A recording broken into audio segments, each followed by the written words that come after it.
नमस्कार, खबरां दे इस बुलेटिन च तुहाडा स्वागत है। मैं हां रितु ग्रोवर। पहलां पेश ने चोणवीआं खबरां। प्रधानमंत्री नरेंद्र मोदी ने कोविड-19 महामारी नाल नजिठण लई 24 घंटे काम करन वाले कामिਆਂ ਨੂੰ देश ਦਾ गौरव दस्सिया। प्रधानमंत्री ने लॉकडाउन दौरान सरकारी एजेंसियां दे काम दी कीती शलाघा।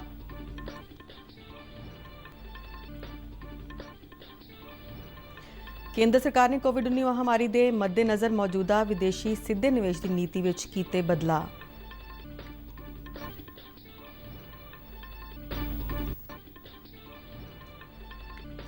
केंद्र सरकार ने भलक तो लॉकडाउन विचले हॉटस्पॉट खेतरां नूं छड्ड के कई खेतरां विच छूटां देण लई नवे दिशा निर्देश कीते जारी।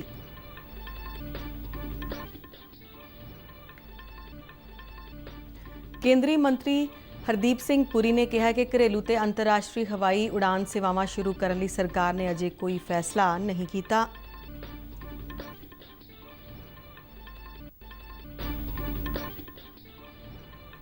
भारत विच कोरोना वायरस की पुष्टि वाले मरीजों की गिनती 15,000 तो पार। हुण तक कोविड-19 के 2,331 मरीज सेहतयाब होए। कोरोना महामारी कारण 507 व्यक्तियों की मौत। पंजाब विच हुण तक कोरोना वायरस की पुष्टि वाले केसां की गिनती 234 हो गई है। सूबे विच 31 मरीज सेहतयाब होए।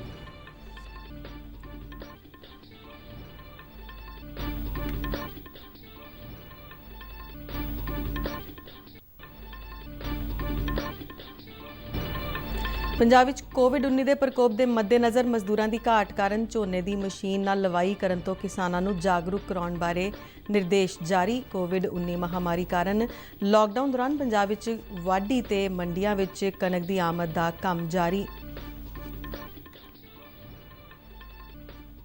ते हुण खबरां विस्तार नाल। प्रधानमंत्री नरेंद्र मोदी ने कोविड-19 महामारी नाल नजिठण लई ਵੱਖ-ਵੱਖ सरकारी एजेंसियां दे यत्नां ते उन्हां द्वारा चुके गए कदमां दी शलाघा कीती है। लगातार कीते ट्वीट विच मोदी ने लोड़ वेले देश लई 24 घंटे कामिਆਂ ਨੂੰ देश ਦਾ गौरव दस्सिया है। उन्हां कहा कि सरकार गतिशील छोटे ते दरमियाने कारोबारियां दी मदद करन लई दृढ़ है। उन्हां कहा कि इन्हां व्यापारी अदारियां ਨੂੰ लोड़ अनुसार हर संभव सहायता देने ਲਈ यकीनी बनाया जा रहा है। मोदी ने कहा कि देश ਨੂੰ भारतीय रेलवे ते माण है क्योंकि इस संकट काल विच रेलवे लगातार लोगों की सहायता कर रही है।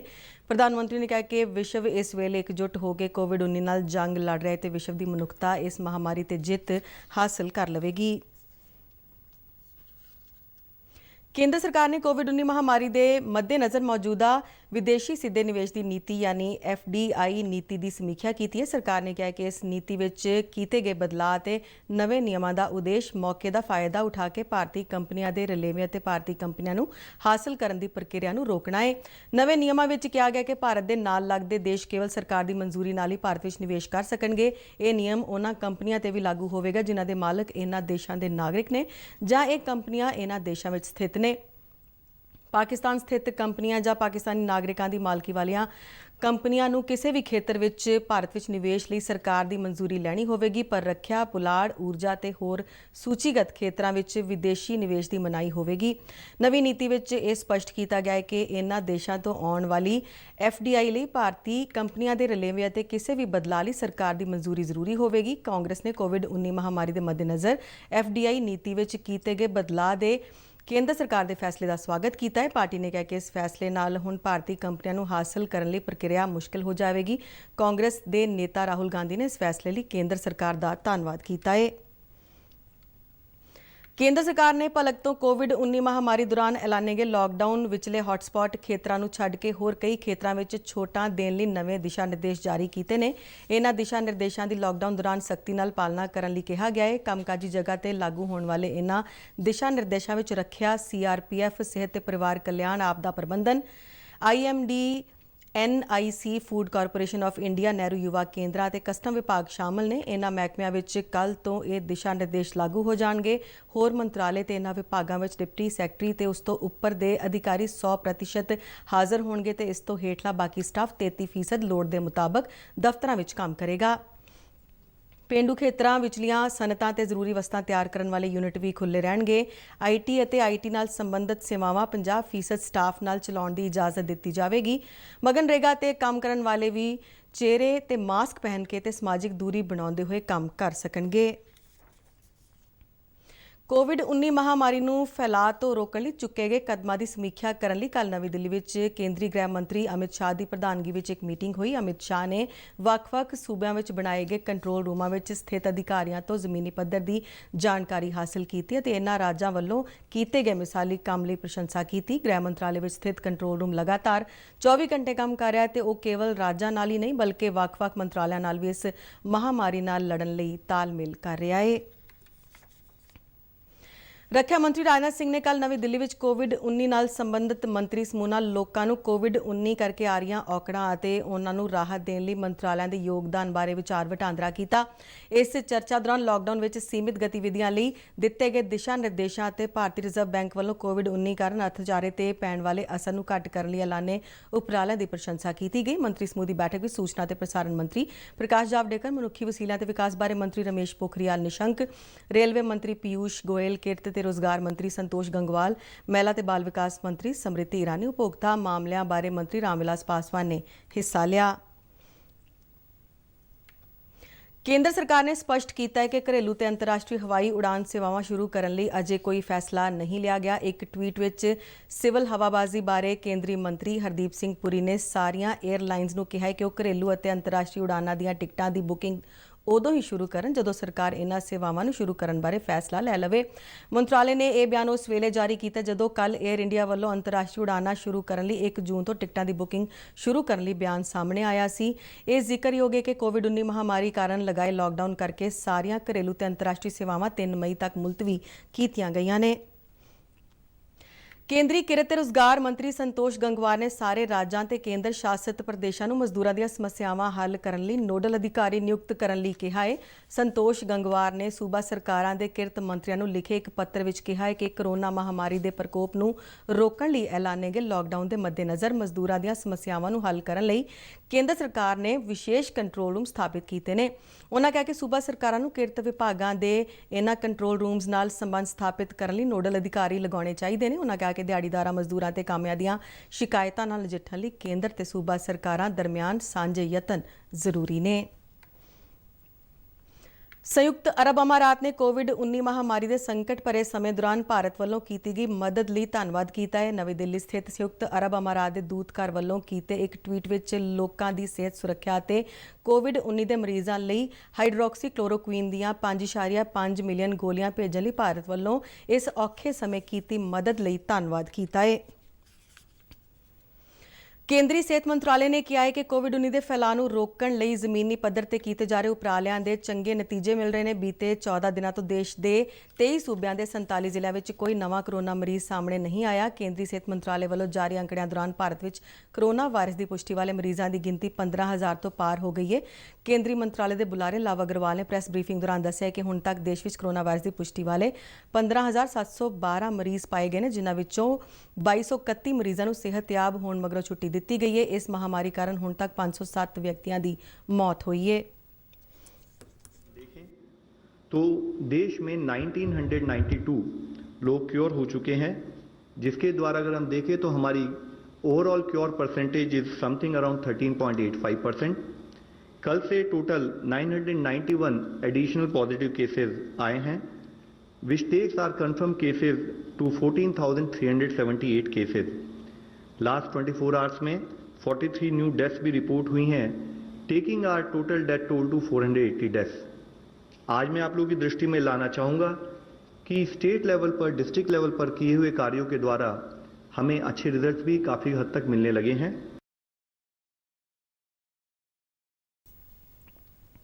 ਬੁਲਾਰੇ ਨੇ ਦੱਸਿਆ ਕਿ ਦੇਸ਼ ਵਿੱਚ ਮੌਤ ਦਰ 3.3% ਹੈ। ਉਹਨਾਂ ਦੱਸਿਆ ਕਿ ਉਮਰ ਦੇ ਆਧਾਰ ਤੇ ਅਧਿਐਨ ਕਰਨ ਤੇ ਪਤਾ ਚੱਲਦਾ ਹੈ ਕਿ 0 ਤੋਂ 45 ਸਾਲ ਉਮਰ ਦੇ ਮਰੀਜ਼ਾਂ ਵਿੱਚ ਮੌਤ ਦਰ 14.4% ਹੈ, ਜਦਕਿ 45 ਤੋਂ 60 ਸਾਲ ਦੀ ਉਮਰ ਵਿੱਚ ਇਹ 10.3% ਹੈ ਅਤੇ 60 ਤੋਂ 75 ਸਾਲ ਦੇ ਮਰੀਜ਼ਾਂ ਵਿੱਚ ਮੌਤ ਦਰ 33.1% ਹੈ ਅਤੇ 75 ਸਾਲ ਤੋਂ ਉੱਪਰਲੇ ਮਰੀਜ਼ਾਂ ਵਿੱਚ ਇਹ ਦਰ 42.2% ਹੈ। ਬੁਲਾਰੇ ਨੇ ਦੱਸਿਆ ਕਿ ਕੋਵਿਡ-19 ਕਾਰਨ ਹੋਈਆਂ ਮੌਤਾਂ ਵਿੱਚ 33% ਉਹਨਾਂ ਲੋਕਾਂ ਦੀਆਂ ਮੌਤਾਂ ਹੋਈਆਂ ਨੇ ਜਿਨ੍ਹਾਂ ਨੂੰ ਇਸ ਦੇ ਨਾਲ ਕੋਈ ਹੋਰ ਬਿਮਾਰੀਆਂ ਵੀ ਸਨ।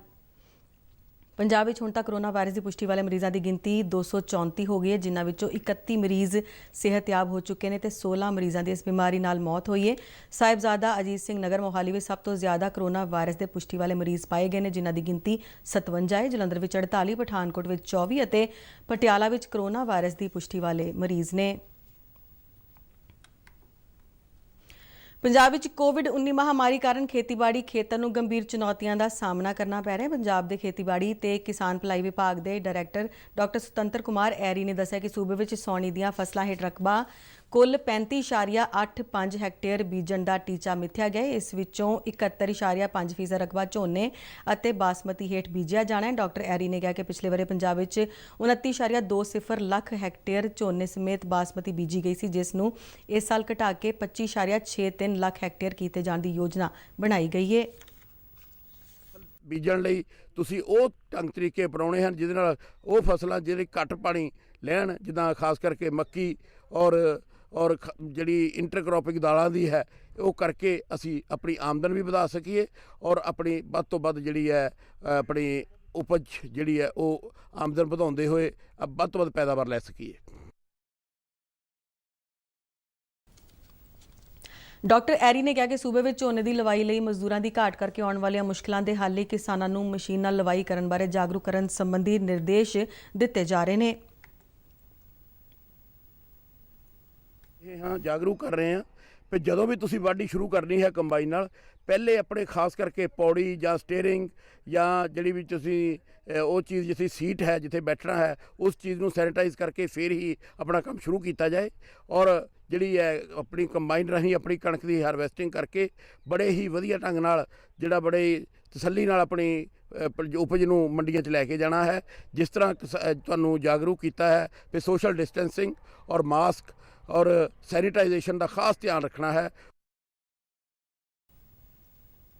ਉਹਨਾਂ ਕਿਹਾ ਕਿ ਸੂਬੇ ਵਿੱਚ ਸਹਿਕਾਰੀ ਸਭਾਵਾਂ, ਖੇਤੀਬਾੜੀ ਵਿਭਾਗ ਤੇ ਕਿਸਾਨਾਂ ਕੋਲ ਮੌਜੂਦਾ DSR ਅਤੇ ਪੈਡੀ ਟਰਾਂਸਪਲਾਂਟਰ ਮਸ਼ੀਨਾਂ ਦੀ ਰਿਪੇਅਰ ਵੀ ਫੌਰੀ ਤੌਰ ਤੇ ਕਰਵਾਈ ਜਾਵੇ ਤਾਂ ਜੋ ਸਮੇਂ ਸਿਰ ਇਹ ਮਸ਼ੀਨਾਂ ਕਿਸਾਨਾਂ ਵਾਸਤੇ ਉਪਲਬਧ ਹੋ ਸਕਣ। ਡਾਕਟਰ ਐਰੀ ਨੇ ਉਦਮੀ ਕਿਸਾਨਾਂ ਨੂੰ ਝੋਨੇ ਦੀ ਮੈਟ ਟਾਈਪ ਨਰਸਰੀ ਤਿਆਰ ਕਰਕੇ ਕਿਸਾਨਾਂ ਨੂੰ ਮੁਹੱਈਆ ਕਰਵਾਉਣ ਦੀ ਅਪੀਲ ਕੀਤੀ ਹੈ। ਉਹਨਾਂ ਦੱਸਿਆ ਕਿ ਪਿਛਲੇ ਸਾਲ ਸੂਬੇ ਵਿੱਚ ਮੱਕੀ ਹੇਠ 1.60 ਹੈਕਟੇਅਰ ਰਕਬਾ ਸੀ, ਜਿਸ ਨੂੰ ਵਧਾ ਕੇ ਇਸ ਸਾਲ 3.0 ਲੱਖ ਹੈਕਟੇਅਰ ਕਰਨ ਦਾ ਟੀਚਾ ਮਿੱਥਿਆ ਗਿਆ ਹੈ। ਇਸੇ ਦੌਰਾਨ ਸੂਬੇ ਵਿੱਚ ਕਪਾਹ ਤੇ ਨਰਮੇ ਦੀ ਕਾਸ਼ਤ ਹੇਠ ਰਕਬਾ ਵਧਾ ਕੇ 5 ਲੱਖ ਹੈਕਟੇਅਰ ਕੀਤਾ ਗਿਆ ਹੈ। ਉਹਨਾਂ ਕਿਸਾਨਾਂ ਨੂੰ ਅਪੀਲ ਕੀਤੀ ਕਿ ਕੋਵਿਡ-19 ਮਹਾਮਾਰੀ ਦੇ ਮੱਦੇਨਜ਼ਰ ਕਣਕ ਦੀ ਵਾਢੀ ਵੇਲੇ ਉਹ ਹਰ ਰੋਜ਼ ਵਾਢੀ ਸ਼ੁਰੂ ਕਰਨ ਤੋਂ ਪਹਿਲਾਂ ਕੰਬਾਈਨ ਹਾਰਵੈਸਟਰ ਮਸ਼ੀਨਾਂ ਨੂੰ ਸੈਨੀਟਾਈਜ਼ ਕਰਨ ਅਤੇ ਸਮਾਜਿਕ ਦੂਰੀ ਬਣਾਈ ਰੱਖਣ। ਪੰਜਾਬ ਵਿੱਚ ਕੋਵਿਡ-19 ਦੇ ਲਾਕਡਾਊਨ ਦੌਰਾਨ ਕਣਕ ਦੀ ਖਰੀਦ ਲਈ ਸੂਬੇ ਭਰ ਵਿੱਚ ਖਰੀਦ ਕੇਂਦਰਾਂ ਤੇ ਕਣਕ ਦੀ ਆਮਦ ਜਾਰੀ ਹੈ। ਕੱਲ੍ਹ ਚੌਥੇ ਦਿਨ ਸਰਕਾਰੀ ਏਜੰਸੀਆਂ ਤੇ ਵਪਾਰੀਆਂ ਵੱਲੋਂ 2,49,686 ਮੀਟ੍ਰਿਕ ਟਨ ਕਣਕ ਦੀ ਖਰੀਦ ਕੀਤੀ ਗਈ। ਇੱਕ ਸਰਕਾਰੀ ਬੁਲਾਰੇ ਨੇ ਕੱਲ੍ਹ ਚੰਡੀਗੜ੍ਹ 'ਚ ਦੱਸਿਆ ਕਿ ਪੰਜਾਬ ਭਰ ਵਿੱਚ ਕਣਕ ਖਰੀਦਣ ਲਈ ਬਣਾਏ ਗਏ ਖਰੀਦ ਕੇਂਦਰਾਂ ਤੋਂ ਸਰਕਾਰੀ ਏਜੰਸੀਆਂ ਨੇ 2,52,904 ਮੀਟ੍ਰਿਕ ਟਨ ਅਤੇ ਵਪਾਰੀਆਂ ਵੱਲੋਂ 3,218 ਮੀਟ੍ਰਿਕ ਟਨ ਕਣਕ ਦੀ ਖਰੀਦ ਕੀਤੀ ਗਈ। ਬੁਲਾਰੇ ਨੇ ਦੱਸਿਆ ਕਿ ਖਰੀਦੀ ਗਈ ਕਣਕ ਲਈ ਭੁਗਤਾਨ ਵੀ ਸ਼ੁਰੂ ਕਰ ਦਿੱਤਾ ਗਿਆ ਹੈ। ਪੰਜਾਬ ਮੰਡੀ ਬੋਰਡ ਨੇ ਕੋਵਿਡ-19 ਕਾਰਨ ਆ ਰਹੀਆਂ ਔਕੜਾਂ ਦੇ ਮੱਦੇਨਜ਼ਰ ਕਣਕ ਦੀ ਖਰੀਦ ਲਈ ਵਿਆਪਕ ਪ੍ਰਬੰਧ ਕੀਤੇ ਨੇ ਅਤੇ ਸਿਹਤ ਵਿਭਾਗ ਦੀਆਂ ਹਦਾਇਤਾਂ ਦੀ ਸਖਤੀ ਨਾਲ ਪਾਲਣਾ ਕੀਤੀ ਜਾ ਰਹੀ ਹੈ। ਵਧੀਕ ਮੁੱਖ ਸਕੱਤਰ ਵਿਸ਼ਵਜੀਤ ਸਿੰਘ ਖੰਨਾ ਨੇ ਚੰਡੀਗੜ੍ਹ ਤੋਂ ਜਾਰੀ ਇੱਕ ਬਿਆਨ ਵਿੱਚ ਕਿਹਾ ਕਿ ਉਹਨਾਂ ਕਿਹਾ ਕਿ ਸੂਬੇ ਦੀਆਂ ਮੰਡੀਆਂ ਵਿੱਚ 1.5 ਲੱਖ ਮਾਸਕ ਅਤੇ 15,000 ਸੈਨੀਟਾਈਜ਼ਰ ਦੀਆਂ ਬੋਤਲਾਂ ਵੰਡੀਆਂ ਜਾ ਚੁੱਕੀਆਂ ਨੇ। ਕਣਕ ਦੀ ਖਰੀਦ ਲਈ ਮੰਡੀ ਬੋਰਡ ਤੇ ਹੋਰ ਮਹਿਕਮਿਆਂ ਦੇ 5600 ਅਧਿਕਾਰੀ ਤੇ ਮੁਲਾਜ਼ਮ ਦਿਨ ਰਾਤ ਮਿਹਨਤ ਕਰ ਰਹੇ ਨੇ। ਉਹਨਾਂ ਕਿਹਾ ਕਿ ਕਣਕ ਦੀ ਨਿਰਵਿਘਨ ਖਰੀਦ ਦੇ ਨਾਲ-ਨਾਲ ਸਿਹਤ ਮਹਿਕਮਿਆਂ ਦੀਆਂ ਹਦਾਇਤਾਂ ਦਾ ਪੂਰਾ ਪਾਲਣ ਕੀਤਾ ਜਾ ਰਿਹਾ ਹੈ। ਉਹਨਾਂ ਦੱਸਿਆ ਕਿ ਖਰੀਦ ਦੌਰਾਨ ਕਿਸਾਨਾਂ, ਆੜ੍ਹਤੀਆਂ, ਪੱਲੇਦਾਰਾਂ ਤੇ ਮਾਰਕੀਟ ਕਮੇਟੀ ਤੇ ਖਰੀਦ ਏਜੰਸੀਆਂ ਤੇ ਮੁਲਾਜ਼ਮਾਂ ਵਿਚਾਲੇ ਸਮਾਜਿਕ ਦੂਰੀ ਯਕੀਨੀ ਬਣਾਈ ਜਾ ਰਹੀ ਹੈ। ਉਹਨਾਂ ਕਿਹਾ ਕਿ ਕਿਸਾਨਾਂ ਨੂੰ ਹੁਣ ਤੱਕ 3.5 ਲੱਖ ਪਾਸ ਜਾਰੀ ਕੀਤੇ ਜਾ ਚੁੱਕੇ ਨੇ ਤੇ ਕਣਕ ਦੀ ਖਰੀਦ ਲਈ ਇਸ ਸਾਲ 3,691 ਕੇਂਦਰ ਬਣਾਏ ਗਏ ਨੇ। ਉਹਨਾਂ ਦੱਸਿਆ ਕਿ ਇਸ ਸਾਲ 135 ਲੱਖ ਟਨ ਕਣਕ ਦੀ ਖਰੀਦ ਦਾ ਟੀਚਾ ਰੱਖਿਆ ਗਿਆ ਹੈ। ਤੇ ਇਸ ਦੇ ਨਾਲ ਹੀ ਖਬਰਾਂ ਦਾ ਬੁਲੇਟਿਨ ਖਤਮ ਹੁੰਦਾ ਹੈ। ਇਜਾਜ਼ਤ ਦਿਓ। ਨਮਸਕਾਰ।